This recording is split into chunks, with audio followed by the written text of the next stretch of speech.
Bonsoir mesdames et messieurs, vous aimez le sport, merci de nous rejoindre sur Canal Algérie pour le 22e numéro de votre émission 52 minutes chrono. On va parler aujourd'hui de boxe bien évidemment avec les mondiaux de New Delhi et la qualification d'Iman Khalif et Hadjila Khalif pour les quarts de finale des mondiaux dames, je précise.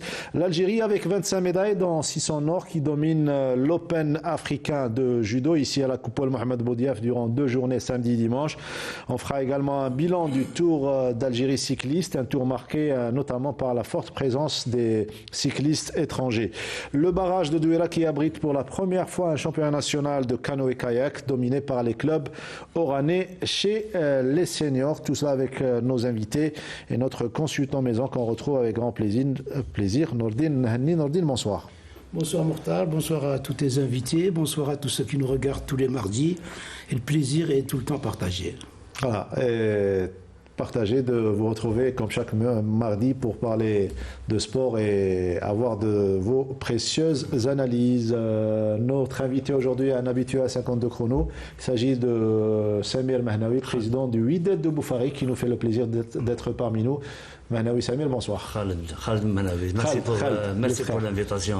Merci pour l'invitation, ça fait plaisir d'être parmi vous. Voilà, Khaled et Samir sont deux grands anciens joueurs du Wydad de Boufari. L'un entraîneur, Samir, et Khaled est président actuellement. Badardine Belhadjouja, vous y êtes habitué à 52 chrono. Le public également s'y est habitué à vous. Bonsoir. Bonsoir Mokhtar, bonsoir Nordine, bonsoir Sid Ahmed, bonsoir mon ami, notre invité Khaled Mahnaoui. Bien, on est au service de nos téléspectateurs comme chaque mardi. Voilà, et qui nous suivent assidûment sur les réseaux sociaux. Il a bien bronzé, il est de retour parmi nous. Sid Ahmed Bouraïb qui était présent au Tour d'Algérie du 6 au 17 mars. Bon retour, bonsoir. Bonsoir Mokhtar, bonsoir tout le monde. Et j'aurais aimé bronzer d'une autre manière. Voilà. D'une autre manière, à la plage par exemple, mais le Tour d'Algérie, c'est une belle aventure à vivre. Voilà, le décor est bien planté et donc je disais tout à l'heure, on reçoit le président du Wydad de Boufarik, un grand club de basketball, un vivier en matière de basket et surtout un pôle de développement. Mais malheureusement, comme chaque saison, on demande des moyens du côté de la présidence, de l'intérêt. Ça ne vient pas malgré les résultats réalisés durant ces dernières années. Une petite introduction de la part du président du club. Vous êtes présent avec nous aujourd'hui. C'est vrai que l'équipe joue les grands rôles comme chaque saison, mais l'intérêt ne suit pas. Voilà, comme vous avez déjà dit dès le départ, c'est un pôle Boufarik, c'est un pôle de développement en basket. Malheureusement, c'est à chaque saison, on fait des combats pour démarrer, pour garder le club le haut niveau. À chaque fois, on fait des objectifs. C'est de jouer toujours le titre. C'est que Boufarik, on a un public exigeant et aime le basket. Je trouve qu'on n'a pas le choix, c'est de renforcer l'équipe, c'est de travailler jour et nuit pour garder toujours le club le sommet, mais c'est pas facile parce qu'à chaque fois on cherche des sources de financement, oui. Par exemple partenariat ou là un sponsor ou là, malheureusement les portes sont toujours fermées. Oui. Malgré que c'est un club, on a toute une histoire derrière nous, on a un palmarès riche, on joue toujours les premiers rôles. Les 2 dernières années, on a participé déjà à 2 championnats arabes. On a fait une bonne figure, on joue toujours, même en catégorie jeune. Mais malheureusement, c'est qu'on toujours c'est les mêmes problèmes, c'est le côté financier. C'est un phénomène qui est des fois, ouais. Voilà, des fois on a envie de jeter l'éponge, ouais. mais c'est l'amour de ce club. La flamme qui est toujours allumée. Voilà, on a déjà passé par toute catégorie, on a fait les beaux jours de ce club. C'est pour ça qu'on ne peut pas jeter cette éponge. sur les médias, mais ça se peut dans les jours qui viennent, parce que c'est bon, parce qu'on a un retard de 8 mois. On a des problèmes. On va entamer la deuxième phase. Pour la qualification des playoffs. Ça sera des matchs au mois de Ramadan. C'est des matchs c'est des matchs chocs, c'est des matchs décisifs, de grande intensité, décisifs. On espère, Inch'Allah, avoir des bouffées d'oxygène pour satisfaire pour les joueurs qui sont en train de fournir des grands efforts. Et pour le public qui vous suit depuis longtemps, Nordine Hani vous a suivi depuis que vous étiez joueur, depuis que vous aviez les cheveux noirs. Il a les cheveux gris et c'est toujours le même combat sur le terrain et sur les plateaux, Nordine Hani. Écoutez, Manaoui, Khaled n'est plus à présenter, donc c'est vrai que je l'ai suivi, j'ai couvert plusieurs fois des matchs à partir de la salle de Boufalik où il y a une superbe ambiance, il y a un public extraordinaire. Toutes les régions d'Alger. Avec toutes les régions, c'est peut-être le meilleur public en basket au niveau de Boufalik. Ça fait des années que Boufalik est en train de tirer la sonnette d'alarme. Il forme des joueurs qui quittent par la suite, qui vont faire les beaux jours d'autres clubs, parce qu'ils n'ont pas les moyens de les garder. Vous avez, dans tous les clubs d'Algérie, vous avez des joueurs de Boufalik. Alors que s'ils avaient gardé tous leurs joueurs, Boufalik serait champion pendant une vingtaine d'années. Intraitable. C'est dommage qu'une ville comme Boufalik, les gens ne sont pas conscients que elle peut ramener comme popularité à cette ville de Boufalik. Avant, il y avait une équipe de foot qui n'existe plus, qui est descendue en bas. Donc je pense qu'il faut aider cette équipe de basketball, parce qu'elle représente énormément de choses. Tout d'abord pour la jeunesse de Boufalik. Tous les jeunes veulent aller jouer au basket à Boufalik, au lieu d'aller dans la rue, au lieu d'aller faire autre chose qui est indésirable. Donc je pense qu'il faut aider cette équipe. Je pense qu'on a un nouveau ministre. D'ailleurs, je le félicite. Abdelrahman Ahmed, qui est un ancien athlète et qui connaît tous ces problèmes. Donc je pense qu'il va se pencher un petit peu sur ces problèmes-là et sur ces pôles de développement qu'il doit aider. Tout d'abord en faisant des statuts pour ces clubs, parce que ces clubs fonctionnent sans statut.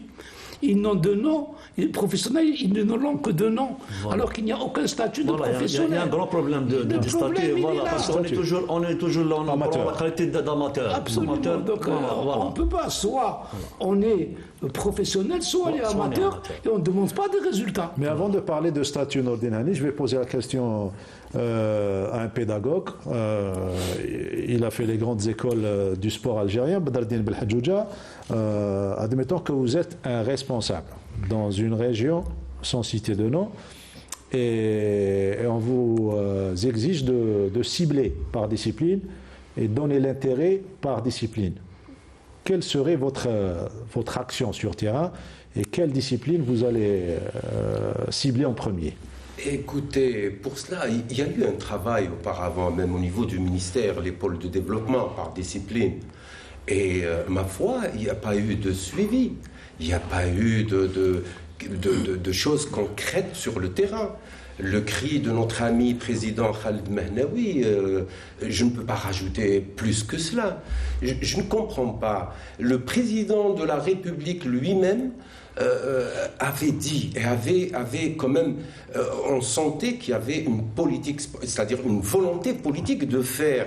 Maintenant, reste la centrale, les responsables, les hauts responsables. Je ne comprends pas quand je vois, par exemple, à la télé, j'écoute à la télé parfois un club de football qui est déficitaire de centaines de milliards de centimes.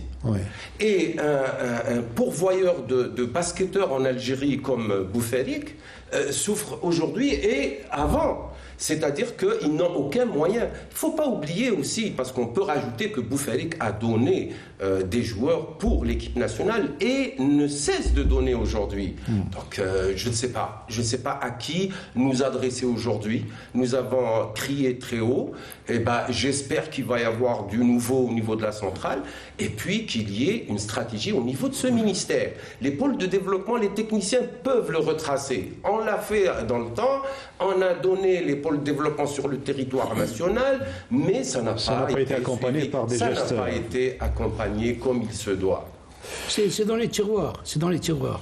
Ça atterrit dans les tiroirs comme à chaque fois. On va revenir au basketball, le temps de toucher à l'actualité. On va commencer, Nordine Hani, par la boxe et la participation algérienne sans image cette fois-ci aux mondiaux féminins de boxe à New Delhi en Inde. Des qualifications logiques des boxeuses algériennes Iman Khalif, moins de 66 kg, et Khalif Hajla, moins de 60 kg. Iman Khalif qui est, il faut le rappeler, vice-championne du monde à Istanbul en 2022, qui a affronté la Russe Amineva Azalia, qui est championne du monde chez les juniors. Elle a battu 4 points à 1, alors que l'autre Algérienne, à savoir Hadjila Khalif, s'est qualifiée dans la catégorie de moins de 60 kg. Déjà un exploit, alors qu'hier, lundi, Ishraq Shaib, moins de 70 kg, s'était qualifié en quart de finale de la discipline en s'imposant face à la Polynésie française Tavan Edith, donc 3 qualifiés pour les quarts de finale. C'est une bonne nouvelle.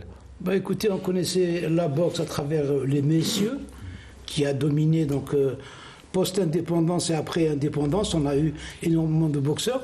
Et puis ces dernières années, on a vu, on a découvert, on a été épaté par l'apparition de la boxe féminine, qui est en train de faire des ravages. Donc rapidement, à l'image, comme vous l'avez dit, de Khalif, de Romaïssa et de beaucoup d'autres boxeuses qui ont franchi les étapes, encadré par un ancien Kenzi, qu'on a eu l'occasion d'avoir, un Olympien. Un Olympien.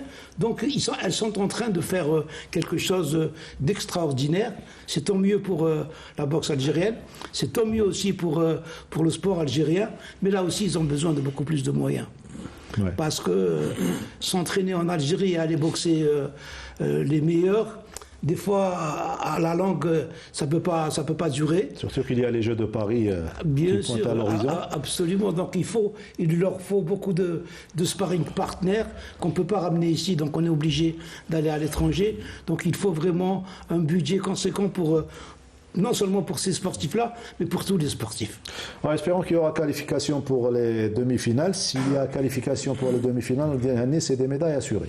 Absolument, c'est la médaille de bronze. Ouais. C'est la médaille de bronze. Puisqu'en boxe, on donne 2 médailles. Mais je pense que nos boxeurs sont capables d'aller au-delà de la médaille de bronze. Ouais, espérons une qualification. Il faut peut-être relever l'effort de cette fédération de boxe. Là, je vais un peu à l'encontre de notre ami Hani. Iman Khalif, ça fait longtemps qu'elle est en stage aux États-Unis, hein, donc elle a eu les moyens qu'il faut.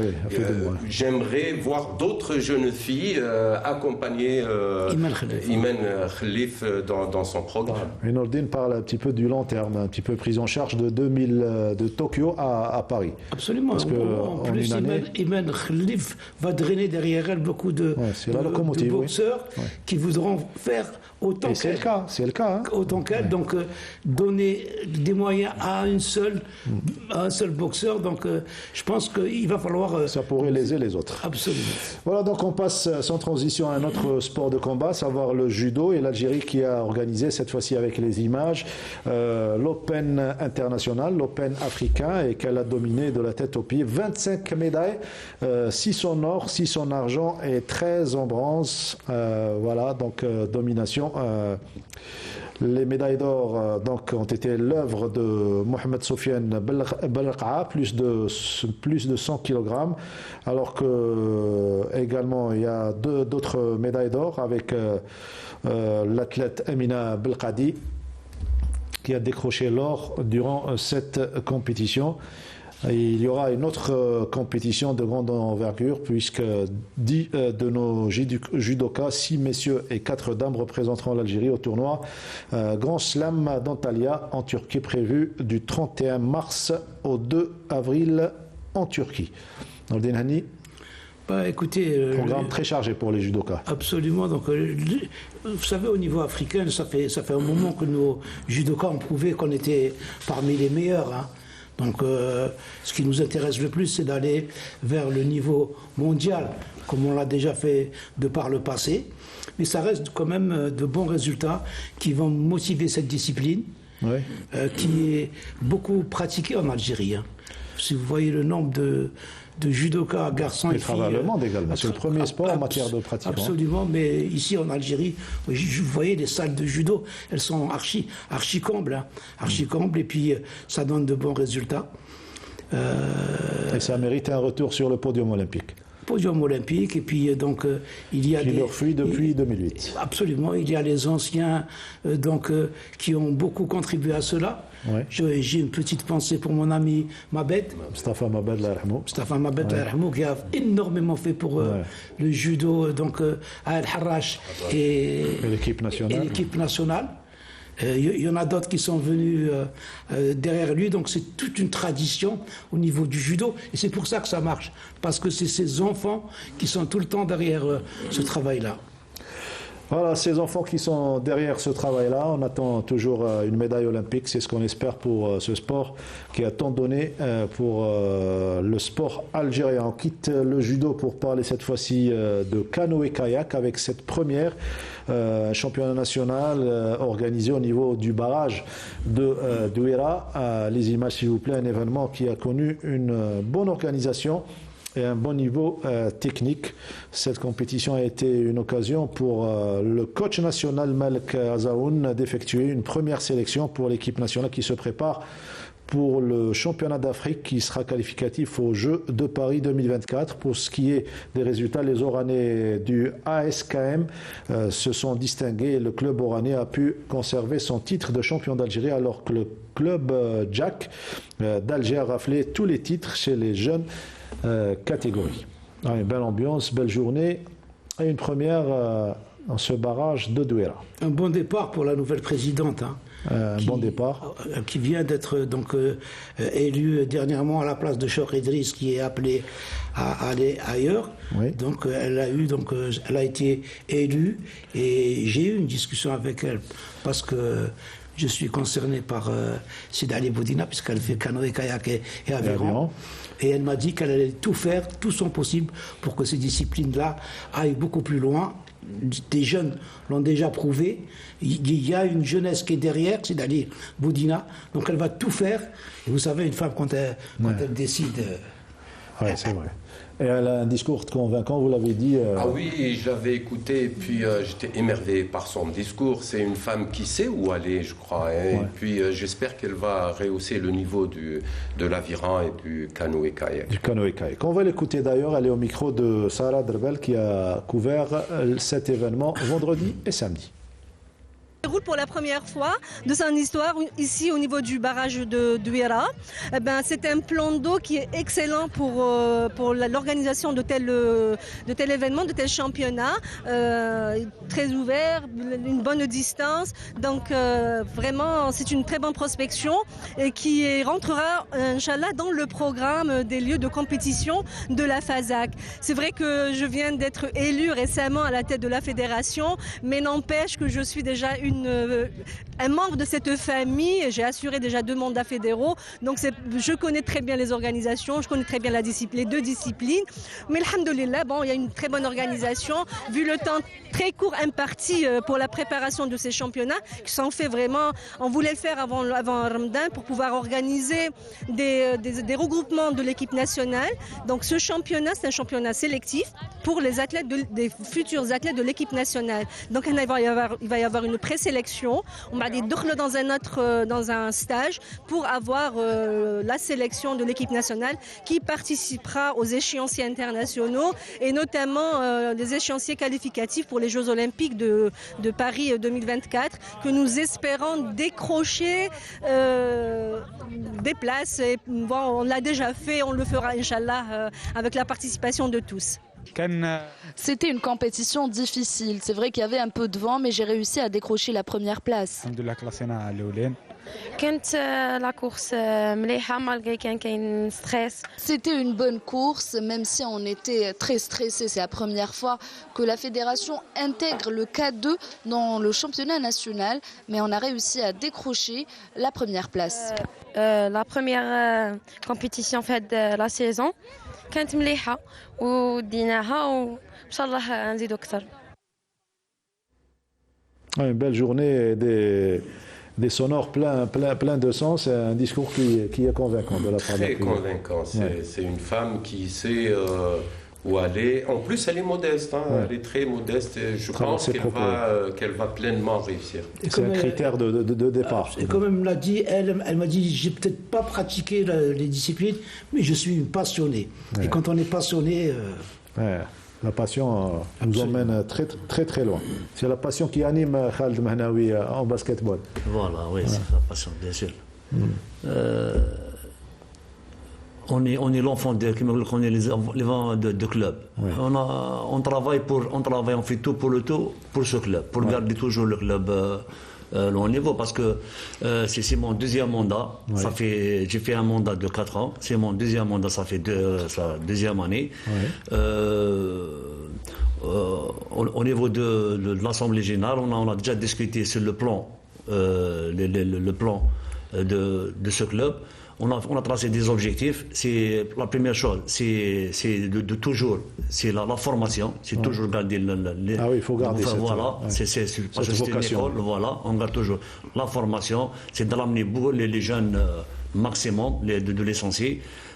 L'équipe senior, c'est une équipe, on a les habitudes de jouer à chaque fois les titres.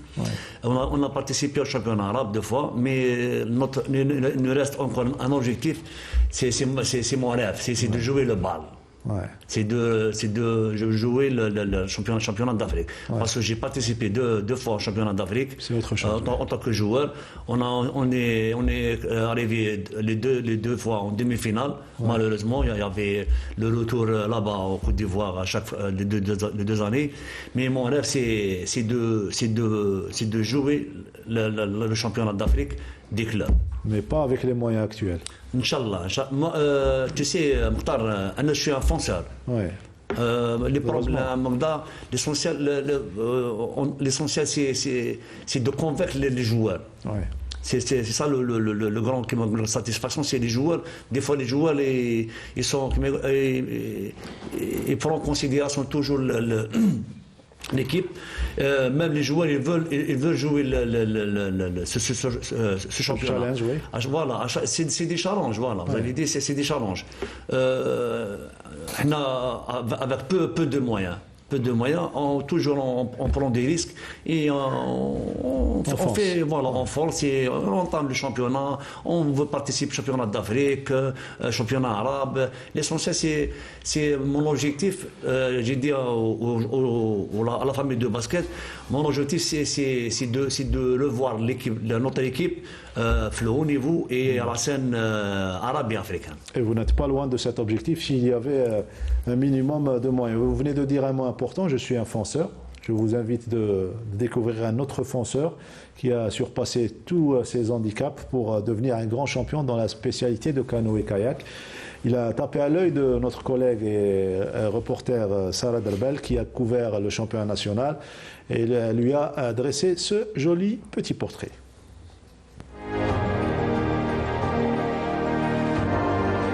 Quand on y croit, les rêves finissent toujours par se réaliser. Brahim Gendouz, un jeune kayakiste qui n'a rien lâché et a intégré cette belle discipline à un âge avancé. البداية تاعي كانت سنة 2017 كان عندي 19 سنة مع نادي إيبونسيب عنابة. تم كانت البداية تاعي مع رياضة الكانو كاياك. هي أول رياضة يعني مارستها ومشيت فيها ياسر قبل ما لقيت. J'ai commencé ce sport en 2017 à l'âge de 19 ans avec le club Ipen de Annaba. Avant, je n'avais pas trouvé de sport adéquat pour mon handicap. C'est donc la première discipline que j'ai pu pratiquer. عقبة أني نمثلها بأني ندير الرياضة دي مع الإعاقة تاعي. الصعوبات الوحيدة إنه اشتريت الكانو كاياك بالك في الرجلين كان شوية صعوبات. من الحمد لله كان بروتاز هم يعاونوني ياسر باه إني نجم نمارسها بدون أي مشاكل. Cet handicap à la jambe ne l'a pas empêché à croire en son rêve. Et ce, grâce au soutien de sa famille et ses coéquipiers.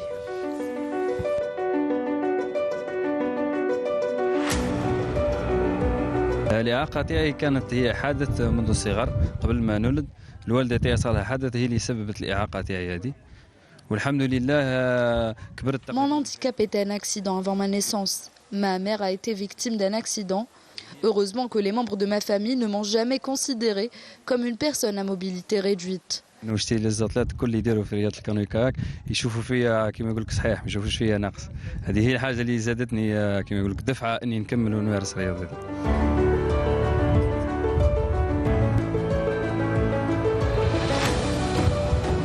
C'est un exemple de courage, c'est un exemple de travail, de challenge. Brahim, c'est un athlète qui est très connu, qu'on encourage tous, c'est vrai. Il a mobilité réduite, mais il fait ses courses avec des gens valides, avec toute leur mobilité. Il arrive à avoir sa place parmi ces gens-là. Inch'Allah, je l'espère qu'avec le bureau fédéral et moi-même, nous allons pouvoir développer, lui donner plus de moyens à cet athlète-là et d'encourager les autres clubs à intégrer dans leur effectif des gens à mobilité réduite. Malgré cela, le natif de Annaba a remporté plusieurs titres et compte continuer sur la même lancée.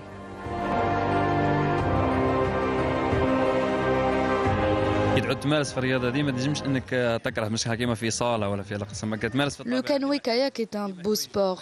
J'invite les personnes intéressées à pratiquer cette discipline et oublier toutes les difficultés. L'ambition et la détermination sont la clé de la réussite. Brahim Gendouz est un exemple à suivre et un nom à retenir. Très joli portrait signé Sarah Derbel, comme quoi avec la volonté on surpasse tout, hein, toutes les difficultés de la vie. Oui. Vous savez, valide ou invalide, ça se passe dans la tête. C'est quand on a la volonté, on se surpasse quel que soit l'handicap. Ouais. Et c'est un exemple merveilleux. Je pense qu'avec l'aide de la fédération et la nouvelle présidente, là, je pense qu'elle va même... Je soupçonne qu'elle va même engager des gens comme lui dans cette discipline. Voilà, ça serait une chose merveilleuse.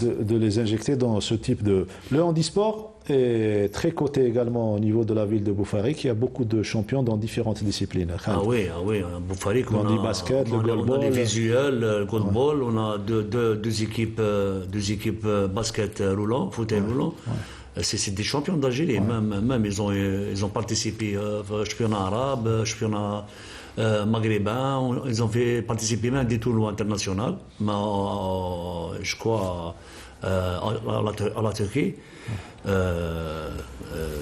De ce passage, je vais saluer mon ami président Sami Doussen, qui lui aussi fait un grand travail,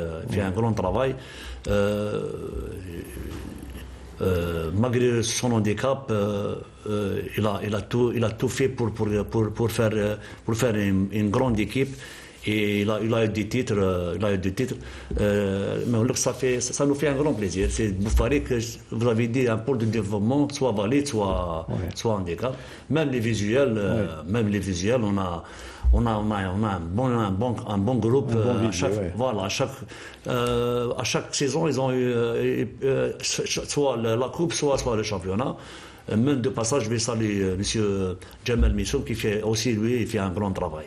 Ouais, il faut savoir, est-ce que déjà les autorités locales savent... Bon, on ne peut pas juger les autorités locales parce que on ne peut pas les accuser. Parce que les subventions de notre APC, les 3%. Les 3% ne sont pas vraiment... importantes. Importantes. C'est des sommes... c'est pas des grandes sommes. Avec Boufarik, c'est une ville sportive. On a plus de 30 associations sportives à Boufarik. On a toutes les disciplines à Boufarik. Il ne peut pas satisfaire tout le monde. Mais ce n'est pas le football qui est en premier. Mais malheureusement, c'est le football qui a la part de Lyon. Ouais. C'est ça le problème. C'est pour ça dont je voulais parler, moi. Voilà. Donc ce n'est pas le football qui est la vitrine du sport à Boufarik, donc on devrait changer de politique, n'est-ce pas, Nordinani? Absolument. Donc je reviens toujours, il faut revenir au texte. Vous avez en football, il y a eu des problèmes chez des clubs. Qu'est-ce qu'on a fait? On leur a ramené des sociétés nationales qui vont prendre en charge. On a ciblé des clubs, on a rapporté, donc tout le monde est content. Pourquoi ne pas faire la même chose comme ça se faisait du temps de la réforme? Bien sûr. Il y a une réforme qui a donné ses fruits. Lui, il sort de la réforme. Voilà. Khaled, il sort de la réforme. C'est déjà là. Lui et son frère Samir, oui. Et toute l'équipe la génération, de basket de Boufalik, qui était une grande équipe parce qu'ils ne s'occupaient que de jouer.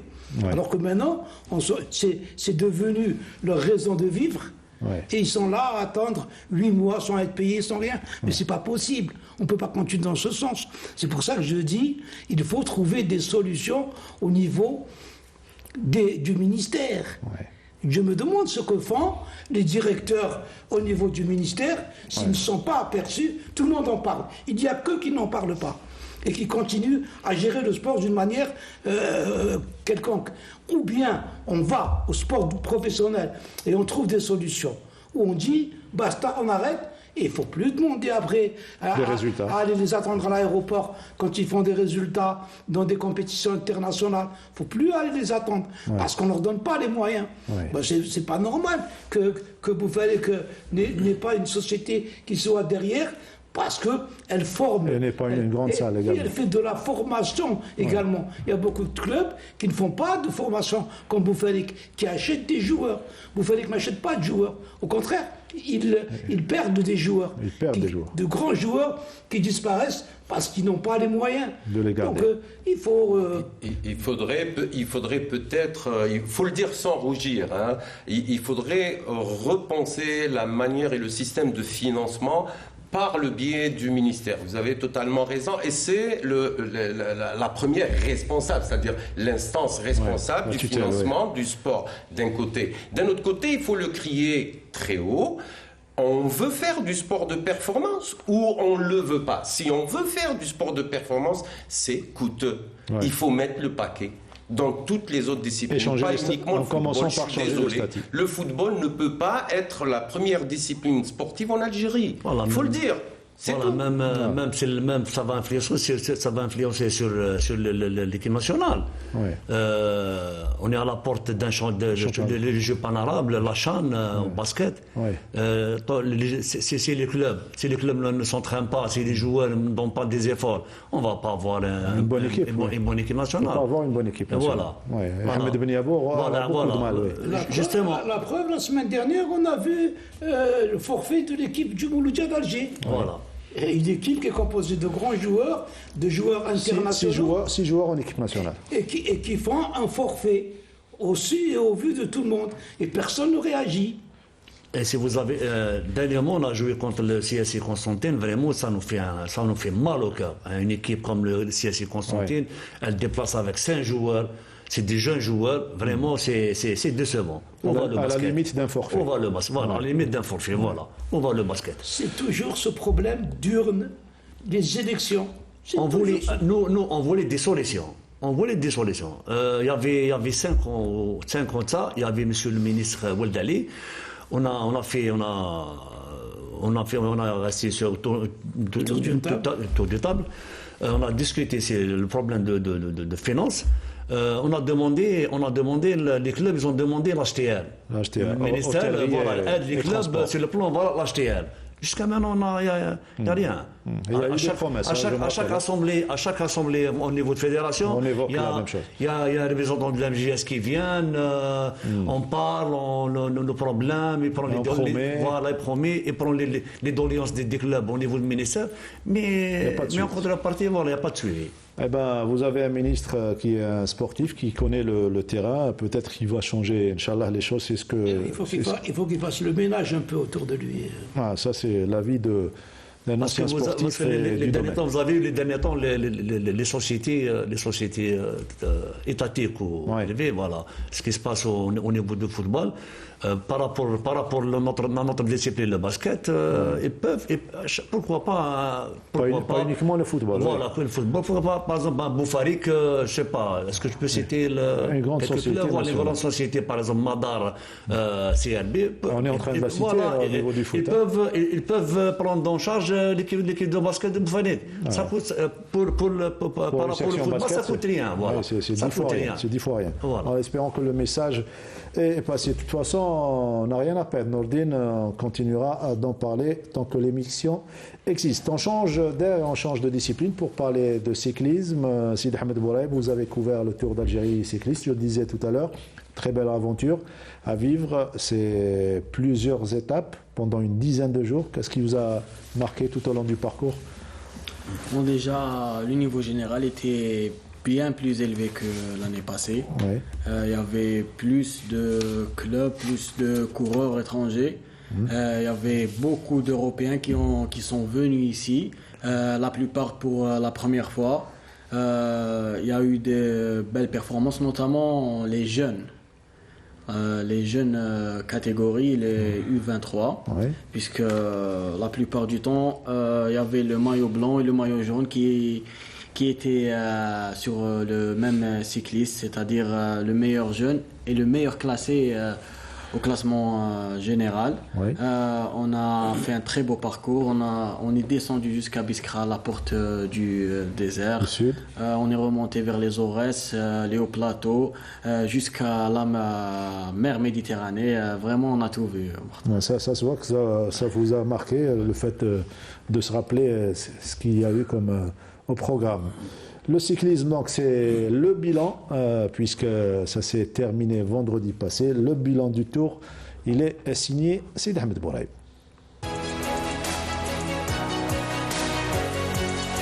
Le voici, le vainqueur du Tour d'Algérie cycliste 2023, Paul Henquin du club Nice Métropole, qui a parcouru les 1220 km du parcours en 26 h 42 minutes et 35 secondes.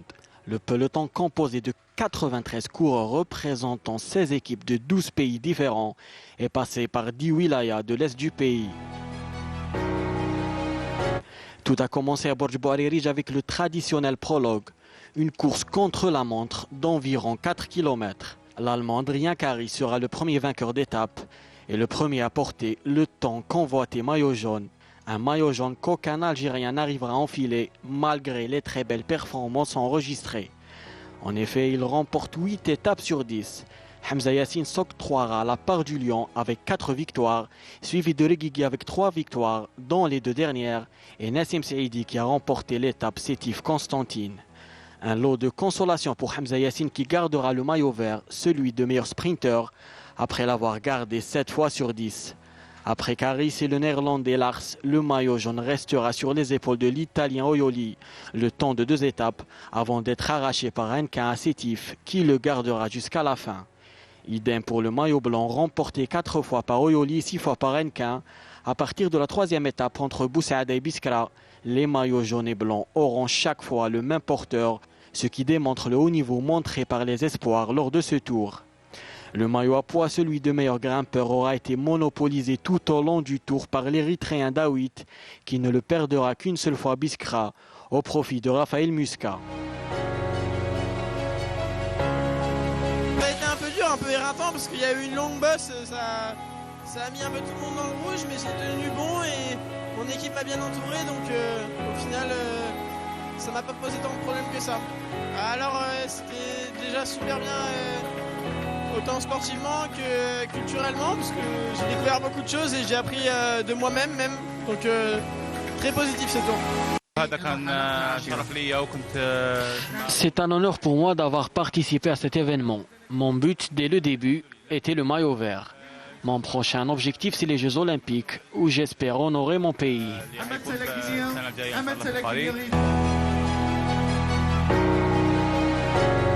Le Tour d'Algérie, passant par le désert, les hauts plateaux et la côte, aura été une occasion pour faire découvrir les valeurs culturelles et naturelles de l'Algérie.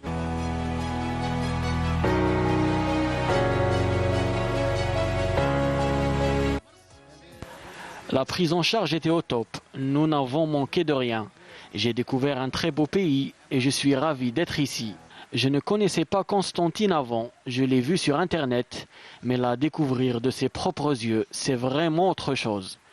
Je suis subjugué par les ponts, c'est vraiment incroyable.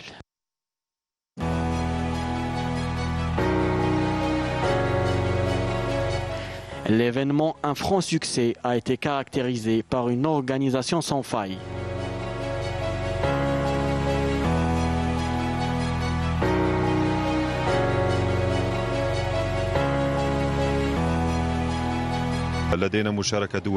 Nous avons enregistré une large participation étrangère.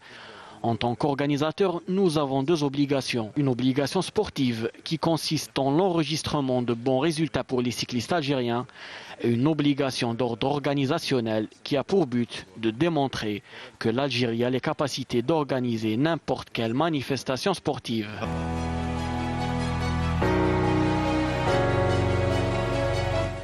Rendez-vous l'année prochaine pour la 24e édition.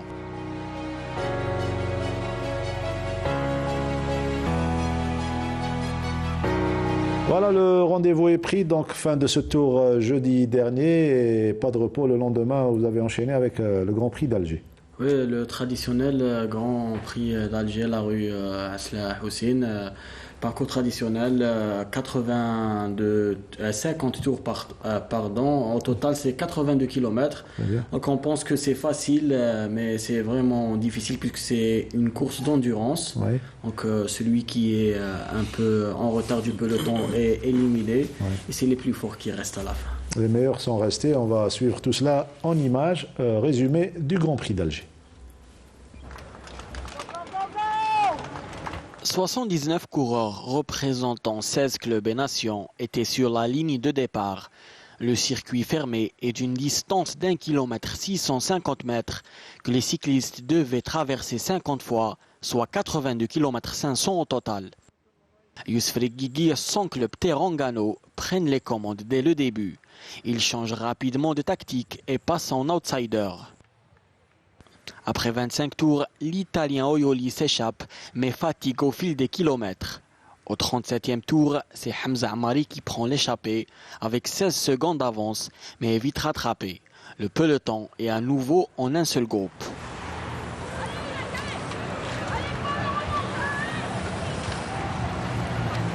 Lors des 3 derniers tours, les coureurs redoublent d'efforts et le rythme de la course s'accélère, mais personne n'arrive à faire la différence.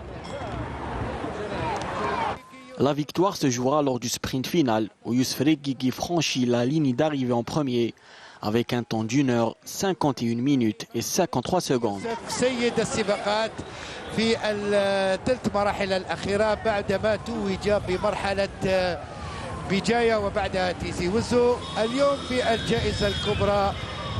L'Érythréen Agos Miro et le Néerlandais Jaris Travers complètent le podium.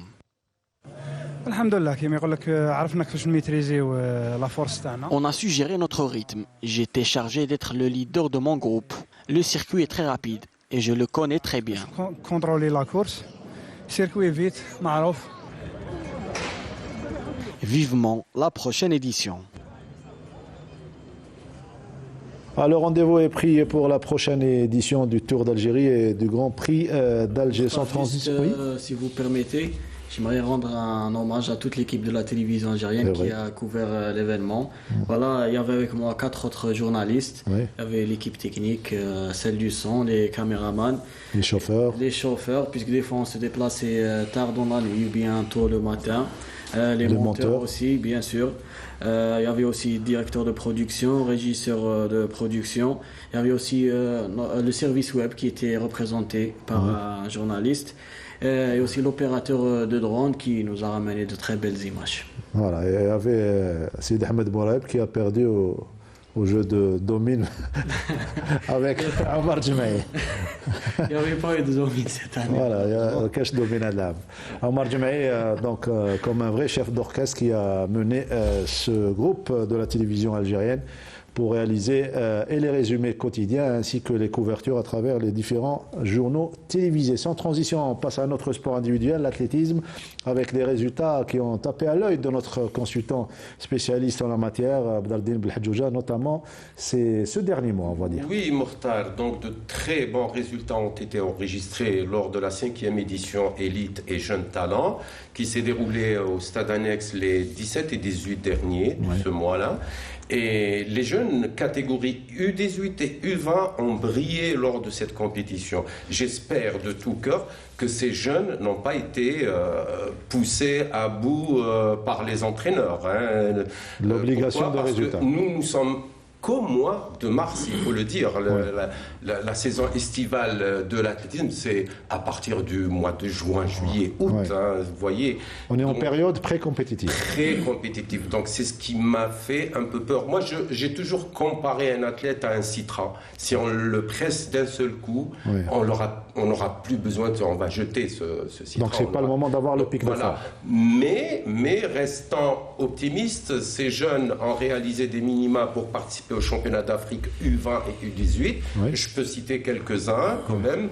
Kahlouch Manel qui a réalisé 4278 à l'heptathlon. Aoudia Shaima aussi de Draria qui a réalisé 4160 aussi à l'heptathlon. Lamraoui Louil de Chiraga à l'octathlon a réalisé 5162. Et puis ça va faire plaisir à notre ami Abada Fatah, le jeune de Fabi Sakou de Djidjel qui a réalisé 8,33,68 sur le 3000 mètres plat. C'est une très très bonne performance pour un U18. Et Gasmi Zahreddin de Chiraga qui a réalisé 14,31 au 110 mètres haies. Voilà les quelques résultats qui ont attiré mon attention lors de cette manifestation. Bravo à nos jeunes. Voilà, il y a un bon groupe également sur le 200 mètres plat également. Ah oui, le 200 mètres plat gagné par Ben Yesh Adem de l'ESBA, Ben Aknoun, avec 21-19. 21-19. C'est une très très bonne performance au mois de mars. Mois de mars, avoir 21 secondes et 19 centièmes. Merci Abdaldine pour ce tour d'horizon concernant l'athlétisme. On va parler de handball à présent, à commencer par la Super Coupe. On devait faire le direct, mais on ne nous a pas consulté pour que les téléspectateurs aient la bonne information pour choisir la salle. Et la salle de Tichy ne répond pas aux normes de retransmission. C'est pour ça que vous n'aurez pas les images aujourd'hui du match final Mouloudia d'Alger ES Ain Touta. Ça a été l'étonnement de tout le monde. Hein.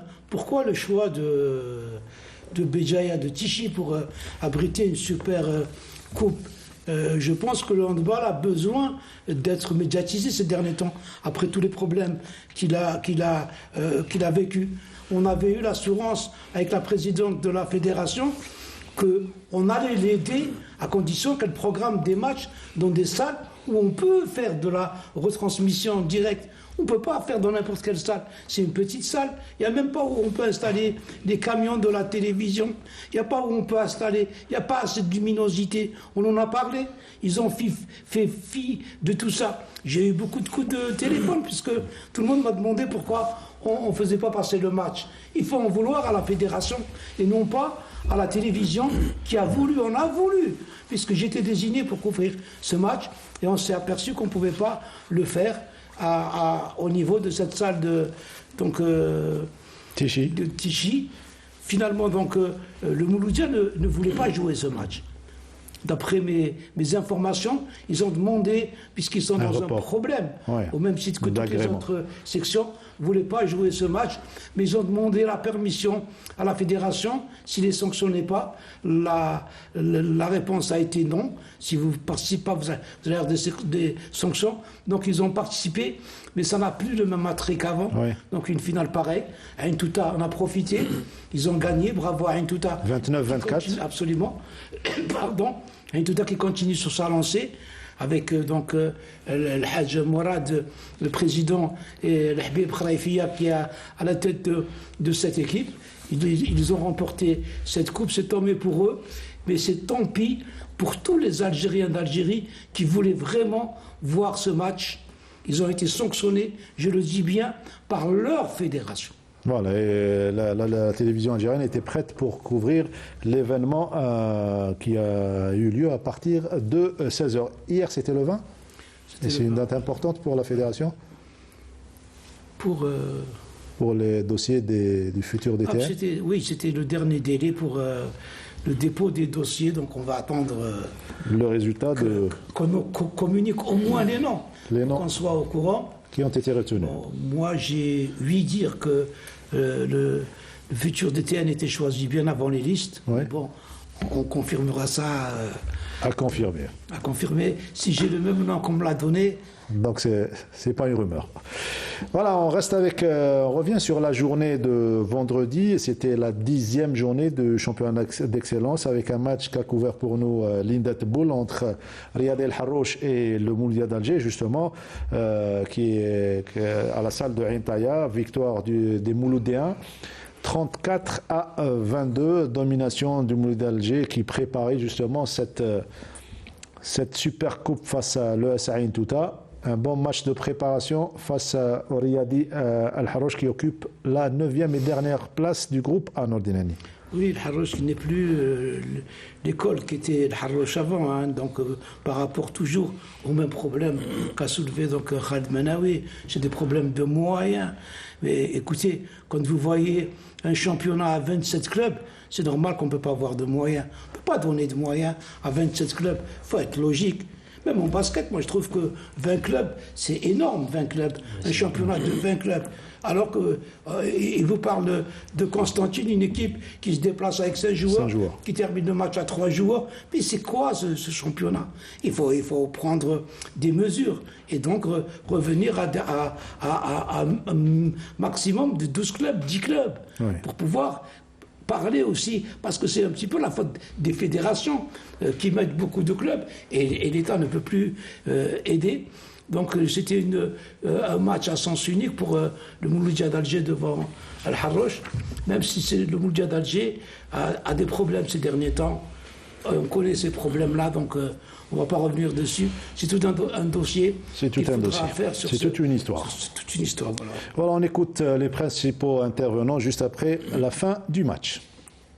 مقابلة صعيبة بزاف لأنه معروفة مولودية الجزائر من أعرق الفرق ومن أقواها. صحيح أنه فريق الحروش فريق جديد هذا الموسم كله أساغ أواسط وسنة أولى أكابر. رانا نعانيو من مشكل مادي، لذلك كل اللاعبين فريق الحروش غادروا الفريق وراحوا الفرق أخرى أقوى هي تلعب على الدوريات حاليا. الماتش كان نوعا ما سهل، قدرنا نجيريوه وربحنا بفرق محترم على كل حال، والحمد لله عرفنا نجيريو الماتش حتى آخر دقيقة وربحنا.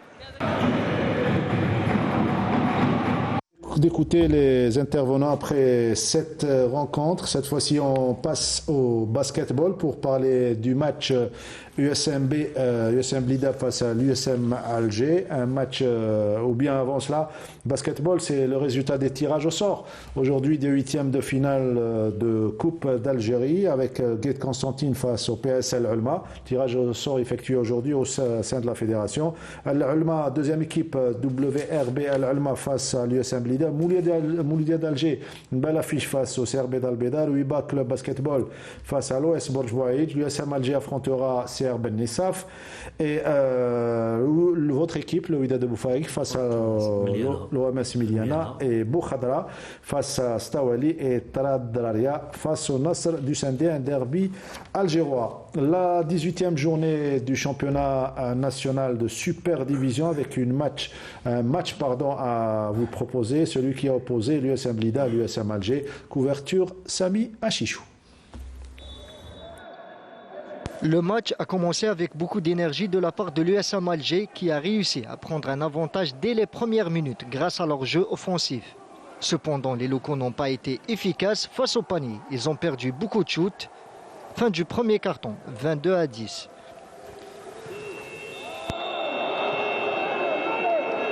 Au deuxième carton, l'USMA continue à dominer les débats en marquant plusieurs paniers, ce qui a déstabilisé son adversaire blédéen qui n'a pas pu soutenir le rythme imposé par les Algérois. Vainqueur de ce deuxième carton, 34-24.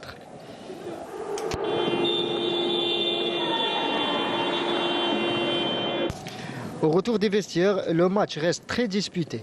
Les deux équipes se battent de bout en bout. Les protégés du coach Hamidet ont tout fait pour renverser la vapeur devant leurs supporters mais sans succès face à cette défense solide des Algérois. Grâce à leur jeu offensif et leur efficacité au lancer franc, les Rouges et Noirs terminent le 3e carton en leur faveur, 57-35.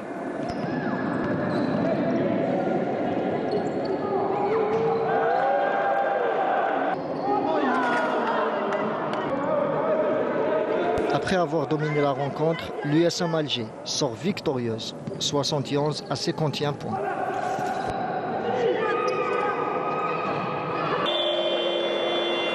Aujourd'hui, il n'y avait pas de grands enjeux puisque les deux équipes se sont qualifiées en play-off. Mais c'était important pour nous de gagner pour continuer notre lancée.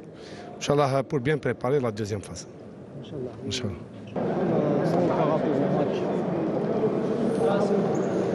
De toute façon, c'était un match pour nous exactement, c'est vrai, ça n'a pas beaucoup d'importance parce qu'on est les deux qualifiés pour le play-off, phase des play-off. Peut-être que ça joue un peu dans le côté de classement, mais pour moi, ça n'a pas beaucoup d'importance parce que si on mérite, si on a nos chances de jouer les play-offs et de se qualifier parmi les 4 premiers, on doit jouer avec tout le monde et on doit gagner des matchs à l'extérieur comme on doit gagner des matchs à l'intérieur. Ça veut dire que pour moi, il n'a pas beaucoup d'influence. Il y a quelques détails, mais pour moi, pas grand-chose. Mais Inch'Allah, c'était un match beaucoup plus de faire tourner toute l'équipe, de la chance à tout le monde. Et c'est vrai, c'est de rentrer un peu c'est un bon match de préparation pour les playoffs.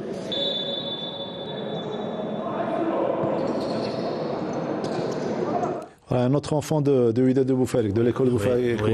Et c'est l'enfant du club. Voilà. Même les entraîneurs. Voilà, même les entraîneurs. Vous avez le CSDK de Boufarik, l'USM Blida, le Rouiba. Ouais. Et il ne faut pas oublier le coach national, Ahmed Beniabou. Oui, Ahmed Beniabou qui est de la ville de Boufarik. Voilà, il a fait les beaux jours de WAB.